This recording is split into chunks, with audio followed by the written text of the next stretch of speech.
Hello everyone, তোমরা সবাই কেমন আছো? আমি তো খুব ভালো আছি। আজকে চলে এলাম একটা ছোট্ট মিনি ব্লগ নিয়ে। আজকে আমি রান্না করব সয়াবিন। তার জন্য এখানে সয়াবিনগুলো একটু সিদ্ধ করে নিচ্ছে, না হলে আমার কাছে একটু গন্ধ করে। আর তার মধ্যে দিয়ে দিয়েছি কয়েকটা শুকনো লঙ্কা, যেন নরম হয়ে যায়, পেস্ট করে নেব তার জন্য। আর এখন আমি আলু কেটে নিচ্ছি। আলু সিদ্ধ করার আজকে বেশি টাইম নেই, সিদ্ধ করলে অনেকটা টাইম লাগবে। তার জন্য আমি এখানে আলুগুলো প্রথমে ভালো করে ছুলে নিচ্ছি। ছুলে নেওয়ার পরে সেগুলো ছোট ছোট করে টুকরো করে নেব, যেন ভেজে দিলে নরম হয়ে যায় আলুটা।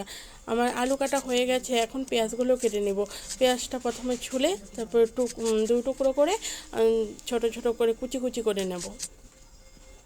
পেঁয়াজ কাটতে গিয়ে তোমাদের কার কার চোখ জ্বালা করে জানি না, কিন্তু আমার খুবই চোখ জ্বালা করে। দেখো, প্রায় আমি কেঁদেই দিচ্ছিলাম পেঁয়াজ কাটতে কাটতে। আমার চোখ তো খুব জ্বালা করছে। তো তোমাদের কার কার পেঁয়াজ কাটতে গিয়ে এমন করে চোখ জ্বালা করে অবশ্যই কিন্তু আমাকে কমেন্ট করে বলবে। আমার পেঁয়াজ কাটা হয়ে গেছে, এখন কিছুটা রসুন ছুলে নিচ্ছি এগুলো পেস্ট করার জন্য। আমার মাথার পিছনে অনেকে সয়াবিন আর কিছু মশলাপাতি শ্যাম্পু আছে দেখে ভাবতে পারো যে এগুলো কেন এখানে ঝুলিয়ে রেখেছি। আসলে আমাদের আগে দোকান ছিল, এখন দোকানটা বন্ধ করে দেওয়া হয়েছে। তার জন্য কিছু জিনিস বেঁচে গেছে, আর সেগুলো আমরা এখানে ঝুলিয়ে রেখেছি, যেন মশলাগুলো নিয়ে নিয়ে রান্না করতে পারি। আমার রসুন ছোলা হয়ে গেছে, এখন আদাগুলো খুব ভালো করে ছুলে নিচ্ছি। আদা ছুলে নেওয়ার পরে এখানে যতগুলো মশলা রেডি করেছিলাম সবগুলো পেস্ট করে নিয়ে চলে এসেছি। এখন আমি কড়াই বসিয়ে দিয়েছি, আর কড়াইটা গরম হয়ে যাওয়ার পরে এখানে তেল দিয়ে আলুগুলো আমি হলুদ আর লবণ দিয়ে ভালো করে ভেজে নিচ্ছি, যেন যেহেতু সিদ্ধ করিনি, যেন পরে আলুগুলো শক্ত না থেকে যায়।